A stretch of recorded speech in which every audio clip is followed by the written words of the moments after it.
All over the world, the civilizations who came before us have left clues about who they were, how they lived, and what they believed in. Most of the time, experts are very good at picking up on these clues and explaining what they mean to the public. But sometimes they'll come across discoveries that leave them totally perplexed.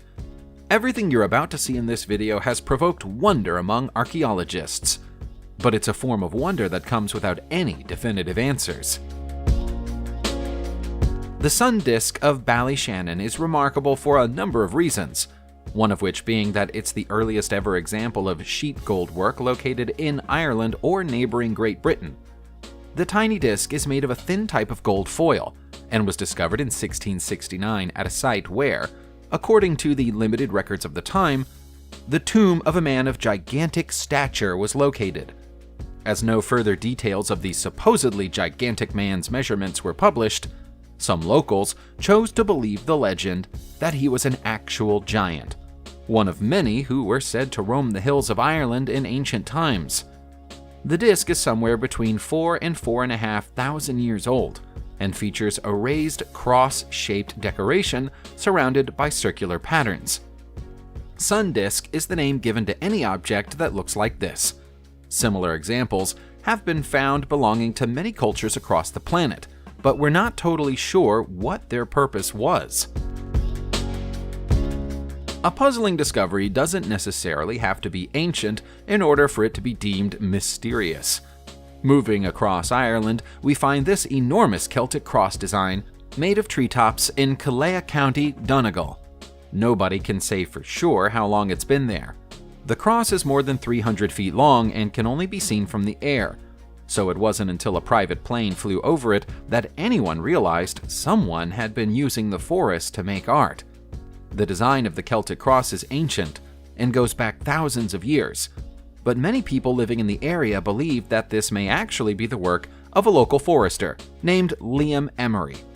Emery died in 2010, so he's not around to confirm or deny whether he's the man responsible.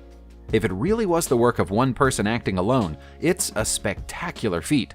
There are thousands of trees involved in the design, and so making it could have taken several years. When local authorities decided to lower the level of a reservoir in Karnataka, India, they found a space-age looking puzzle waiting for them when the waters receded. It's a complicated, hard-to-follow stone monolith full of designs that look quite unlike anything that historians and archaeologists have seen elsewhere. There is one group of people who believe they've seen something similar, though, and that's fans of the science fiction TV show and movie Stargate. The monolithic site has been named Saharaslang, and their most prominent feature is a stone marked with 10 precisely cut circles, which just so happen to look like the dial-home device used in Stargate. There are further markings on the adjacent rocks, but the water has weathered them too badly for them to be deciphered or understood. Making circular cuts into the stone like this would presumably involve the use of technology, but the water levels in the river Shalmali meant that prior to the draining of the reservoir, the rocks had been underwater for centuries. How could anyone have done this to solid rock? And what did they mean by it? The Inga Stone in Brazil is a site of great historical and archaeological importance. It's probably also a site of great astrological significance. Those are the things that experts can agree on. What they can't agree on is who made it and when. The 150-foot-long stone, which stands 15 feet tall, is right in the middle of the Inga River and close to the town of Inga, hence its name. If the work of Francisco Pavia Alemany, a Spanish engineer who studied the rocks during the 1970s, is to be believed, the carvings in the stone were probably made by an indigenous people who lived at the site until the mid-18th century. Brazilian researcher Gabriel Beraldi has a wildly different take, though. He thinks the carvings are closer to 6,000 years old. Among the carvings of animals and fruit are some other markings which look a lot like basic interpretations of constellations and stars. It's possible that the Inga stone was a crude type of star chart. But was it a star chart for people living a few hundred years ago, or a few thousand? To the untrained eye, Silbury Hill in Wiltshire, England, is just another big green grassy mound on a landscape full of them. A trained eye, however, will be able to tell you that this is the biggest prehistoric mound in all of Europe, and it has plenty of myth and legend attached to it. Dating back to the late Neolithic era, the human-made hill is almost the size of some of the pyramids of ancient Egypt. Positioned closely to an equally mysterious set of stone circles, Silbury Hill has frustrated archaeologists for years because it steadfastly refuses to give up its secrets. Digs have been going on since the 1680s, but although plenty of deliberately placed clay and flint have been found within the mound, nothing that could identify its purpose has ever been uncovered. In the absence of any factual evidence, local legends say that this is the burial mound of the near-mythical King Seal, buried with his horse right at the heart of the structure. Edward Drax, who led an excavation in 1776, told of a 40-foot cavity at the base of the hill, which he couldn't gain access to. Could the tales of a regal resting place be true? The standard of craftsmanship on this bee pendant would be considered good by modern standards, so it may surprise you to find out that it's 3,800 years old. The jewelry was found inside the Minoan Palace of Malia on Crete. Specifically, it's found within the necropolis. The latter part is understandable. In the culture of the time, the bee symbolized a connection between the underworld and the natural world, and so objects bearing bee symbols were often buried with the deceased. It wasn't even uncommon for whole tombs to be shaped like beehives. The person this pendant was buried with must have been especially important, because the labor that went into making it was intensive.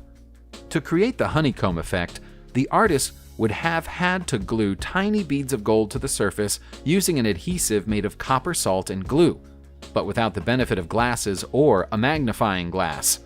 The ancient Minoans clearly had a grasp of art and design that eluded most of the world at that time, and still eludes most people all these years later. For a string of text that's only 10 letters long, the Shugborough inscription has done an excellent job of keeping historians and researchers guessing for centuries. The Shugborough inscription gets its name from the monument it's carved into, which can be found in Shugborough Hall, England. The Shepherd's Monument is an ornate sculpture containing a relief of a Poussin painting, and a 10-letter code that nobody has ever been able to translate. Peter Shee created the sculpture in 1763, but beneath his faithful reproduction of the Poussin painting, The Shepherds of Arcadia, are the 8 letters O-U-O-S-V-A-V and V. Below and to either side of the 8 letters are a D and an M. The cipher remains uncracked, and is even referenced in The Da Vinci Code by Dan Brown. Minds as great as Charles Dickens have studied the inscription and tried to break the code, but despite many possible translations, it's likely that nobody will ever know if they've hit upon the artist's true meaning, if he ever had one in the first place. It might just be a 250-year-old prank.